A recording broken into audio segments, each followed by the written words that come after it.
TGT commission exam के लिए ये क्लास 51 होगी। पिछले 50 वीडियोस आपने अभी तक नहीं देखे हैं तो डिस्क्रिप्शन बॉक्स में आपको लिंक मिल जाएगा, ज़रूर देख लेना। पेड क्रैश कोर्स चल रहा है एचपी स्टडीज़ का एचपी टीजीटी कमीशन एग्ज़ाम के लिए, ज़रूर ज्वाइन करिएगा। अभी तक फ़ीस जो है 50% ही है। इसमें आपको daily PDFs, daily online mock test, test series books PDFs, notes PDFs, previous year question papers, videos, phone call support etcetera सब कुछ मिलेगा। तो कितनी फ़ीस है, कितनी वैलिडिटी रहेगी, पूरी जानकारी के लिए व्हाट्सएप जरूर करना दिए गए व्हाट्सएप नंबर पर। हर क्वेश्चन को खुद अटैम्प्ट करना वीडियो को पॉज करके, ताकि आपको पता चले कि ये जो भी आपने तैयारी की है उसमें से आपको कितना आ रहा है और कितना नहीं। पहला क्वेश्चन है, किस वर्ष में भारतीय अंतरिक्ष अनुसंधान संस्थान की स्थापना हुई थी। हर क्वेश्चन को अटैम्प्ट करने में आपको 3 सेकेंड्स दिए जाएंगे, तो वीडियो को पॉज करके खुद अटैम्प्ट करना हर क्वेश्चन को।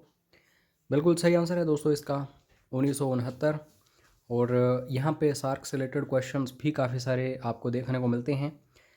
तो प्रथम सम्मेलन जो है आयोजित हुआ था इसका कहाँ पे दोस्तों?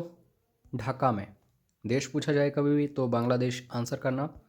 8 सदस्य हैं सार्क के, और इसका हेडक्वार्टर या फिर मुख्यालय कहाँ पे है? काठमांडू, नेपाल की राजधानी में। उसके बाद नेक्स्ट क्वेश्चन दोस्तों, दोनों भाषाओं में क्वेश्चंस हैं, तो जो भी लैंग्वेज आप पढ़ना चाहो पढ़ सकते हो वीडियो को पॉज करके। निम्नलिखित में से कौन सा संयुक्त राष्ट्र का मिलेनियम विकास लक्ष्य नहीं है? तो 4 ऑप्शंस आपके सामने हैं और 3 प्रमुख लक्ष्य इनके क्या क्या हैं। तो पहला तो यह है कि लिंग समानता को बढ़ावा, उसके बाद जन्म दर में कमी करना, और तीसरा जो है वो है अति निर्धनता दूर करना। तो यहाँ पे दोस्तों सी ऑप्शन जो है इस क्वेश्चन के अकॉर्डिंग यही आंसर होगा, क्योंकि जन्म दर और मृत्यु दर में कमी करना इसका मिलेनियम विकास लक्ष्य नहीं है।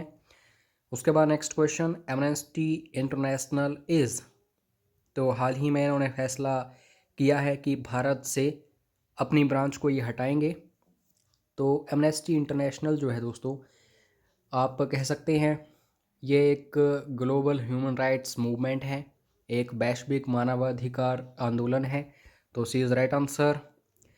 और ये वो क्वेश्चंस हैं जो हर एग्ज़ाम में पूछे ही जाते हैं, मोस्ट इंपॉर्टेंट। तो बड़े ध्यान से देखिए इन सभी क्वेश्चंस को। टू लीव्स, ये एक बुक लिखी गई है, तो राइटर का आपको पता होना चाहिए। ये चारों के चारों राइटर्स जो हैं ये मोस्ट इंपॉर्टेंट हैं, इनकी बुक्स पूछी ही जाती हैं। तो विक्रम सेठ के द्वारा टू लीव्स ये बुक लिखी गई है, इसको अच्छे से देख लो। उसके बाद नेक्स्ट क्वेश्चन, पतंजलि कौन थे? आपको पता होना चाहिए। बाबा रामदेव जो हैं इन्होंने अपनी कंपनी का नाम भी इसीलिए रखा है क्योंकि दोस्तों वो प्रभावित थे पतंजलि से। तो पतंजलि कौन थे?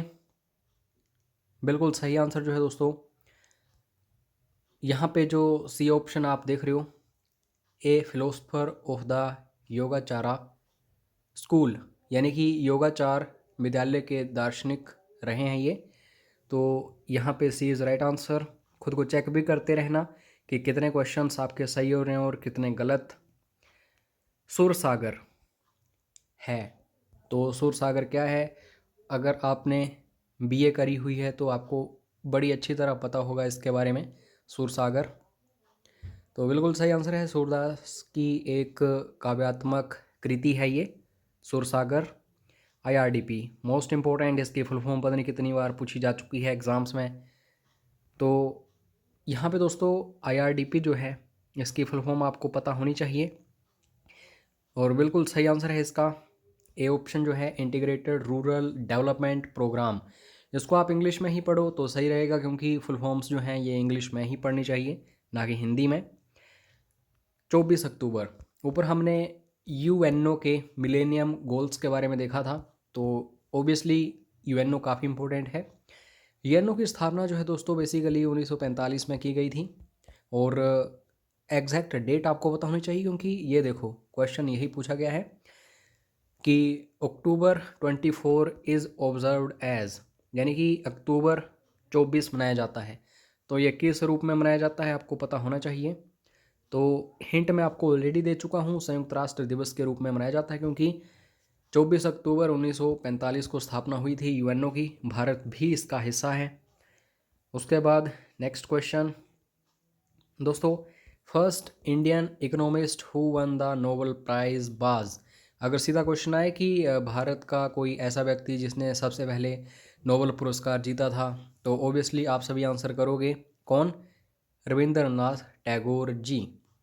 लेकिन दोस्तों यहाँ पे पूछा गया है कि प्रथम भारतीय अर्थशास्त्री, तो आप सभी का आंसर क्या होना चाहिए? अमर्त्य सेन।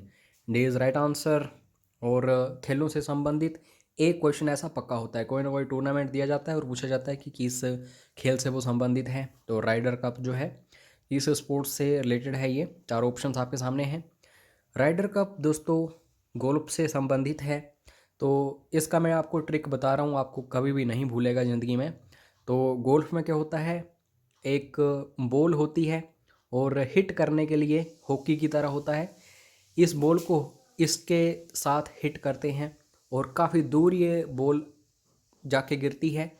कम से कम 1 किलोमीटर तक ये चली जाती है कई बार बॉल। इस बॉल को एक होल में डालना होता है, वहाँ पे एक फ्लैग भी लगा होता है इस तरीके से। तो राइड करके जाना पड़ता है इस बॉल को इस होल में डालने के लिए, यानी कि गाड़ी में जाते हैं या फिर किसी भी व्हीकल में। तो बस यही ट्रिक है इसका, राइडर कप इस तरीके से याद रखो गोल्फ। उसके बाद ये भी क्वेश्चन इंपॉर्टेंट है, बटरफ्लाई स्ट्रोक ये किससे संबंधित है? स्ट्रोक से हमें ये पता चल रहा है कि कोई ना कोई हॉकी की तरह या फिर बैट की तरह कोई चीज़ होगी, लेकिन ऐसा बिल्कुल नहीं है। बटरफ्लाई स्ट्रोक जो है बेसिकली स्विमिंग में, तैराकी में इस्तेमाल होता है। तो सी इज़ राइट आंसर। यहाँ पे बटरफ्लाई जो है ट्रिक है, बटरफ्लाई कैसे अपने पंखों को हिलाती है वैसे ही हाथों को और पैरों को हिलाना पड़ता है। तो स्विमिंग ये ट्रिक है इसका। उसके बाद नेक्स्ट क्वेश्चन, दोस्तों निम्नलिखित में से कौन से व्यक्ति जो डेजर्ट फॉक्स जिन्हें कहा जाता है, तो आपको पता होना चाहिए किस व्यक्ति को जाना जाता है डेजर्ट फॉक्स के नाम से। तो इनका जो नाम है दोस्तों वो है इरविन रोमेल। ठीक है, तो सी इज़ राइट आंसर। उसके बाद नेक्स्ट क्वेश्चन, ये भी इम्पोर्टेंट क्वेश्चन है, मनोविश्लेषण जिसको इंग्लिश में बोला जाता है साइको एनालिसिस, तो इसके निर्माता कौन है, फाउंडर कौन है? बिल्कुल सही आंसर जो है इस क्वेश्चन का, इनका नाम याद रखना, पूरा नाम है इनका रिगमंड फ्रूड। ठीक है, तो सी इज़ राइट आंसर। और दोस्तों याद रहे ये वो क्वेश्चंस हैं जो हमीरपुर बोर्ड पिछले 10 सालों से लगातार पूछ रहा है। तो अच्छे से इन क्वेश्चंस को घोल के पी जाओ, आपके एग्ज़ाम में यही क्वेश्चंस आएंगे।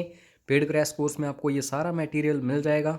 तो अगर आप ज्वाइन कर सकते हो तो फटाफट ज्वाइन कर लेना, समय कम बचा है। उसके बाद नेक्स्ट क्वेश्चन, फतेहपुर सीकरी का इबादत खाना था। तो आप सभी को पता है कि फतेहपुर सीकरी जो है ये राजधानी थी अकबर की, और यहाँ पे इबादत खाना भी आपको देखने को मिलता था। तो इसमें बेसिकली था क्या, वह कक्ष जिसमें अकबर विभिन्न धर्मों के विद्वानों के साथ चर्चा करते थे, और ये सबसे बड़ा एग्जाम्पल था सहिष्णुता का, टॉलरेंस का। कोई भी धर्म हो, कोई भी जाति हो, अकबर के समय इसको सम्मान दिया जाता था। तो इस तरीके से देख लेना, इंपॉर्टेंट क्वेश्चन बनता है ये भी। और गरीबी हटाओ, आपको पता है कि लगभग 12 पंचवर्षीय योजनाएं रही हैं भारत के इतिहास में। अब तो जैसे ही नीति आयोग आया है तो कुछ अलग हिसाब हो गया है। तो पंचवर्षीय योजनाएं जो हैं उनसे रिलेटेड क्वेश्चंस बनते हैं। गरीबी हटाओ एक नारा दिया गया था एक पंचवर्षीय योजना में, ये कौन सी है? तो ये है दोस्तों 5वीं। तो डी इज़ राइट आंसर, इस तरीके से देख लेना। तो कुल मिला के अगर आप टीजीटी आर्ट्स कमीशन एग्ज़ाम की तैयारी कर रहे हो तो आपको हिस्ट्री, ज्योग्राफी, पॉलिटी, इकोनॉमी, इन 4 सब्जेक्ट्स के ऊपर अच्छे से फोकस करना पड़ेगा। और क्वेश्चंस का लेवल यही रहेगा। अगर आप बोलोगे कि बड़े हाई लेवल के क्वेश्चंस पूछे जाएंगे तो ऐसा बिल्कुल भी नहीं है। और हमने एनालाइज़ किया हुआ है कि एचपीजीके के भी क्वेश्चंस 25 के आसपास पूछे जाते हैं आपके इस एग्ज़ाम में। तो इनको भी बड़े ध्यान से देखिए। एचपीजीके का भी कोर्स जो है ये आपको बिल्कुल फ्री में मिल जाएगा, तो व्हाट्सएप कर देना। ठीक है, और जितना जल्दी हो सके आप तैयारी शुरू कर दो दिन रात, क्योंकि दोस्तों समय काफ़ी कम है। अगर आप 0.25 से रह जाओगे मेरिट में आने से तो आपको काफ़ी दुख होगा, क्योंकि competition day by day increase हो रहा है। तो मिलते हैं नेक्स्ट वीडियो में, तब तक चैनल को सब्सक्राइब करना, बेल आइकन को प्रेस करना और वीडियोज़ को लाइक करना। जय हिंद, जय हिमाचल।